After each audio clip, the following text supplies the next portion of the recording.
Welcome to face master கம்மி ஆரத்தி பார்க்க போகிறோம்னா அதிமுகவில் பார்த்தீங்கன்னா இப்போ ஒன்றிணையத்துக்கு ஓபிஎஸும் சசிகலா பார்த்தீங்கன்னா கட்சி உள்ளே போகாமல் இருக்கிறதுக்கு முக்கியமான காரணமே அதிமுகவில் இப்போ மிகப்பெரிய லெவலில் நெருக்கடிகள் கிடையாது. இல்லைனா பாஜக டெல்லி மேடம் பார்த்திங்கன்னா எடப்பாடி பழனிசாமிக்கு நெருக்கடி கொடுத்து ஓபிஎஸ் சசிகலா பார்த்திங்கன்னா கட்சியை தலைமையாக கொண்டு வந்திருப்பாங்க. ஸோ பாஜக என்ன தான் பண்ணுறாங்க யோசிக்கணும்னா, பாஜக உட்கட்சியில் ஏகப்பட்ட பூம்பம் வெடிச்சிருச்சு. இது எடப்பாடி பழனிசாமி நடத்துகிற ஒரு மிகப்பெரிய லெவலில் ஒரு பாலிடிக்ஸ் அட்டாக்னே சொல்லலாம். உட்கட்சியில் மோதலை உருவாக்கி இப்போ சாம அமைதியாக இருக்கார். ஸோ பாஜகவில் பார்த்திங்கன்னா அண்ணாமலை டீம், தமிழிசை டீம், நயனா நாயகன் டீம், கேசவ நாயக் டீம் சொல்லிட்டு இப்படி இருக்காங்க. இப்போ ஒரு கருத்து சொல்லியிருந்தாங்க தமிழிசை, அதிமுகவோட கூட்டணி வச்சுருந்தா ஜெயிச்சிருக்கலாம்னு சொல்லிட்டு. அதே மாதிரி தான் பார்த்தீங்கன்னா எஸ்பி வேலுமணி சொல்லியிருந்தார்.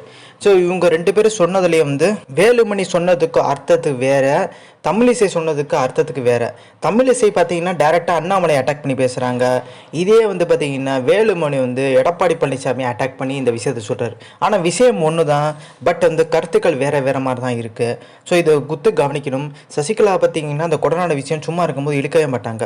இப்போ எடப்பாடி பழனிசாமி பார்த்தீங்கன்னா கொஞ்சம் ரிலீஃப் ஆகிருக்காரு. ஆனால் அண்ணாமலை பாஜக தலைவர் பொறுப்புலேருந்து விலக போகிறதா தகவல் இருக்குது. எவ்வளோ நாளைக்கு 6 மாதம்தான், ஜனவரி வரைக்கும் பார்த்தீங்கன்னா இருக்க மாட்டார் அண்ணாமலை தமிழக பாஜக தலைவராக மேலிடத்தை போய் படிக்க போகிறான்ற மாதிரி ஒரு பேச்சுக்கு போயிட்டுருக்கு. இதில் செலக்ட் ஆனது, அதாவது அடுத்த பாஜக தலைவராக பார்த்திங்கன்னா யார் வர்றதுக்கான வாய்ப்பு இருக்குன்னா, கருப்பு முருகானந்தம், வானதி சீனிவாசன், தமிழிசை சவுந்தரராஜன், இவங்க பேர்லாம் அடிபட்டுருக்கு. ஸோ இதில் பார்த்திங்கன்னா முன்னாடி இருந்த தலைவர்லாம் எடப்பாடி பழனிசாமியோட கை கோத்துருந்தா பெரிய லெவலில் சீட்டு கேட்க மாட்டாங்க. அண்ணாமலைனால தான் 10 சீட்டு 15 சீட்டு கேட்டு இருந்தார். ஆனால் அண்ணாமலை என்ன சொன்னார், நம்ம தனித்து நின்றால் தான் நம்ம பலம் தெரியுன்ற மாதிரி அதுவும் காமிச்சிட்டாரு. கிட்டத்தட்ட பார்த்திங்கன்னா 7 இடங்களில் பார்த்திங்கன்னா டெபாசிட்டே போச்சு. குறிப்பிட்டு பார்த்திங்கன்னா தென் மாவட்டங்களில் மதுரையிலலாம் பாஜக 2ஆம் இடம் வந்திருக்கு. இது மிகப்பெரிய ஒரு முன்னேற்றம் தான். ஆனாலும் பாஜகனால பார்த்தீங்கன்னா நல்லா வலுவாக நிற்க முடியல. இதுக்கு முக்கியமான காரணம் பார்த்தீங்கன்னா இந்த ஹனி ட்ராப்பு, ஒரு சில விஷயங்கள் பார்த்தீங்கன்னா பாஜகக்குள்ள இன்னும் உலா வந்துட்டு இருக்கு. ஸோ திருச்சி சூர்யா சொல்லும்போது கூட ஒரு சொல்லியா சொன்னார், அண்ணாமலைக்கு பார்த்தீங்கன்னா கேபினெட்டில் அங்கே இணையமைச்சர் பதவி தரேன்னாங்க. எதுக்கு ஒத்துக்கலை? ஏன்னா அங்கே இருக்க வருமானம் விட இங்கே தான் அதிக வருமானம்ன்ற மாதிரி பார்த்தீங்கன்னா ஒரு விஷயத்தையும் போட்டு உடச்சிருந்தாரு. ஸோ இங்கே பார்த்தீங்கன்னா நிறைய அணிகளாக பிரிஞ்சிருக்காங்கல்ல. அண்ணாமலைக்கு பெரிய லெவலில் பவர் இல்லைங்க, எல்லாமே கேசவ விநாயகர் கண்ட்ரோலில் தான் இருக்குது. ஏதாச்சும் வாரிய தலைவர் பதவி பார்த்தீங்கன்னா அடையணும்னா கேசவ விநாயகத்தை போய் அணுகினா தான் அதெல்லாம் அடைய முடியுன்ற மாதிரி ஒரு விஷயத்தையும் சொல்லியிருந்தார். ஸோ அண்ணாமலை யாரையும் வளர விட மாட்டார். அண்ணாமலை பார்த்திங்கன்னா தனக்கு மீறி வளர்ந்துருவான்ற பயம். அதனால தான் பார்த்திங்கன்னா இந்த எம்பி எலெக்ஷனை கூட 3 பேர் தான் ஜெயிப்பான்ற எதிர்பார்ப்பு நிறையா இருந்துச்சு. சௌமியா அன்புமணி, அதே மாதிரி பார்த்திங்கன்னா டிடிவி, அண்ணாமலை.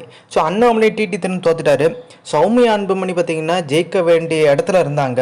ஆனால் அன்புமணி அதை விரும்பலை. சௌமியா அன்புமணி பார்த்திங்கன்னா ஜெயிச்சிட்டாங்கன்னா அடுத்த தலைவர் அவங்க கூட வர்றதுக்கான வாய்ப்பு இருக்குது. ஸோ அதனாலவே பார்த்திங்கன்னா அன்புமணி அதை விரும்பலைன்ற மாதிரி பேச்சுக்கள் இன்னும் வரைக்கும் உலா வந்துட்டுருக்கு. ஸோ இந்த மாதிரி ஒரு நெருக்கடியான சூழ்நிலை தான் பார்த்திங்கன்னா உட்கட்சி விஷயம் பாஜகவில் கொழுந்து விட்டு எரிஞ்சிட்ருக்கு. நீங்கள் இந்த கலாச்சார விஷயமா பார்த்திங்கன்னா குரல் கொடுத்தது அண்ணாமலை தான். அதுக்கப்புறம் அண்ணாமலை சத்தம்லாம் போயிட்டார். ஏன்னா உட்கட்சி விவகாரம் பார்த்திங்கன்னா இருந்துச்சு. அதை சாதகமாகிட்டு பார்த்தீங்கன்னா எடப்பாடி பழனிசாமி உண்ணாவிரதம் அந்த விட்ட இடத்த பிடிச்சிட்டாரு. ஸோ பாஜக வளராதுக்கு முக்கியமான காரணமே பாஜக உள்ளடிவில் நிறைய இருக்குது. அதிமுக அந்த மாதிரி பெரிய லெவலில் அந்த கட்டமைப்பு கொடுத்தது ஜெயலலிதா, எம்ஜிஆர்ன்ற மாதிரி இருக்காங்க. இங்கே தமிழகத்தில் பார்த்தீங்கன்னா பாஜக பெரிய லெவலில் ஜெயிக்க முடியாட்டியும் காசு பார்த்தா போதுன்ற அளவுக்கு தான் இருக்காங்க. ஸோ அதை மீறி தாண்ட மாட்டாங்க. பெரிய லெவலில் பார்த்திங்கன்னா ஆட்சியை பிடிக்கணும், கட்சியை மிகப்பெரிய லெவலில் வலிமையாக்கணுன்ற ஒரு எண்ணம் பார்த்திங்கன்னா துளி கூட பாஜகக்கு இல்லைன்ற மாதிரி தான் அங்கே இருக்க நிர்வாகிகளே சொல்கிறாங்க. திருச்சி சூர்யா கூட அதுதான் சொல்லியிருந்தார். டெல்லியோட தயவு இருந்தால் இந்நேரம் அதிமுகவை பார்த்தீங்கன்னா கண்டிப்பாக சசிகலாவை ஓபிஎஸும் பிடிச்சிருப்பாங்க. ஆனால் டெல்லி பார்த்திங்கன்னா பெரிய லெவலில் இங்கே கவனம் செலுத்துகிற மகாராஷ்டிரா தேர்தல் சமயத்தில் அங்கே தேர்தலில் கவனம் தான் இருக்குது. ஆனால் எடப்பாடி பழனிசாமியிடம் மோடிக்கு பயங்கர கோவம் இருக்கான். ஏன்னா மோடி தமிழ்நாட்டுக்கு வரும்போது ஒரு கெடு கொடுத்துருந்தானா, 11 மணிக்குள்ளே மோடி அந்த மேடையில் இருக்கும்போது எடப்பாடியும் ஜாயின் பண்ணிக்குவார் கூட்டணிக்குள்ளே அப்படின்ற கெடு கொடுத்துருந்தானா. ஆனால் எடப்பாடி பழனிசாமி வரவே இல்லை. அந்த கோவம் பார்த்திங்கன்னா மோடிக்கு அதிகமாகவே இருந்துச்சான். ஸோ அதனால தான் பார்த்திங்கன்னா அடுத்த நிமிஷமே ஒரு விஷயத்தை யோசிச்சு வைக்கிறாரு. பாஜக பார்த்திங்கன்னா ஆதரவோடு தான் எடப்பாடி பழனிசாமி கட்சியை கைப்பற்றான். இப்போ அதே பாஜக ஆதரவோடு பார்த்திங்கன்னா சசிகலா கட்சியை கைப்பற்றதுக்கான வாய்ப்பு இருக்கான்னு கேட்டிங்கன்னா இருக்குது. அதோட வேலைகள் தான் நடந்துட்டுருக்கு. இந்த தேர்தல் ஸ்டேட் தேர்தல் பார்த்திங்கன்னா இங்கே நடந்துருக்கு மகாராஷ்டிரா. அது முடிஞ்சோடனே எடப்பாடி மேலே தான் குறின்றாங்க.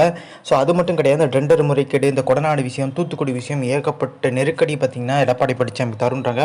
ஒரு பக்கம் திமுக கவர்மெண்ட், இன்னொரு பக்கம் பார்த்திங்கன்னா பாஜக கவர்மெண்ட். ஸ்டேட்டில் திமுக ஆளுங்கட்சியாக வந்து நெருக்கடி கொடுத்துட்டு இருக்க ஒரு சூழ்நிலை. சென்ட்ரலில் பார்த்தீங்கன்னா நம்ம தெரியும் பிஜேபி நெருக்கடி கொடுத்துட்ருக்காங்க. ஆனால் டெல்லிக்கு வந்து கலாச்சாரம் விஷயமா பார்த்தீங்கன்னா அந்த மனு கொடுக்க போகிறாரு, உள்துறை அமைச்சரை சந்திக்க போகிறான்ற மாதிரி பேசிக்க போயிட்டுருச்சு.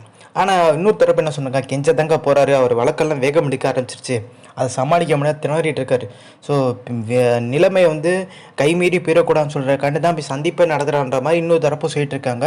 ஆனால் பாஜகவில் பார்த்தீங்கன்னா ரொம்ப நாள் உதவி வரும், ஏதாச்சும் நம்மளுக்கு ஹெல்ப் பண்ணிடுவாங்களான்ற ஒரு ஆசையில் ரொம்ப நாளாக பார்த்தீங்கன்னா சசிகலாவும் ஓபிஎஸும் ரொம்ப நாளாக காத்துட்ருக்காங்க. பட் அவங்களே என்ன சொல்கிறாங்க, அவங்க ஆதரவாளர் பாஜக நம்ப வேணாம், நம்ம தனித்து நம்ம பலத்தை புது கட்சியை ஆரம்பிச்சிடலாம்னு சொல்லிட்டு ஓபிஎஸ்க்கு அவங்க அணியை சேர்ந்த ஆதரவாளர் சொல்கிறாங்க. அம்மா திராவிட முன்னேற்ற கழகம், இது நம்ம வந்து சூஸ் பண்ண ஒரு கட்சி பேர் தான், இதே நம்ம வச்சு பார்த்திங்கன்னா சந்திச்சிடலான்ற மாதிரி பார்த்திங்கன்னா யோசனை இருக்காங்க. ஆனால் எடப்பாடி பழனிசாமி பார்த்திங்கன்னா ஏதாச்சும் ஒரு சிக்கல் மாட்டுவார், நம்ம அந்த இடத்த பிடிச்சிடலான்ற ஓபிஎஸ் என்னமும் இருக்குன்றதா சொல்கிறாங்க. ஒரு 6 மாதம் பொறுமை இறங்குன்ற மாதிரி பார்த்தீங்கன்னா ஒரு விஷயத்தையும் பார்த்தீங்கன்னா அண்ணாமலை டிடி தினகரன் வீட்டுக்கு போய் சொல்லிட்டு வந்ததா வந்து தகவல். இப்போ ரீசெண்டாக மீட் பண்ணியிருந்தால இந்த விஷயம் சொன்னதாக சொல்கிறாங்க. அதே மாதிரி சமத்துவ மக்கள் கட்சி எப்படி வந்து பாஜகவில் இருந்துச்சோ அதே மாதிரி அமமுகவும் பார்த்தீங்கன்னா இணைய போகிறான்ற மாதிரி ஒரு வதந்தி போயிட்டுச்சு. பட் அதெல்லாம் இல்லை, நடக்காதுன்ற மாதிரி வந்து அமமுக தொண்டர்களே திட்டவட்டமாக சொல்லிட்டாங்க. ஸோ இந்த இன்ஃபர்மேஷன் பிடிச்சா like share subscribe. Thanks for வாட்சிங் திஸ் வீடியோ.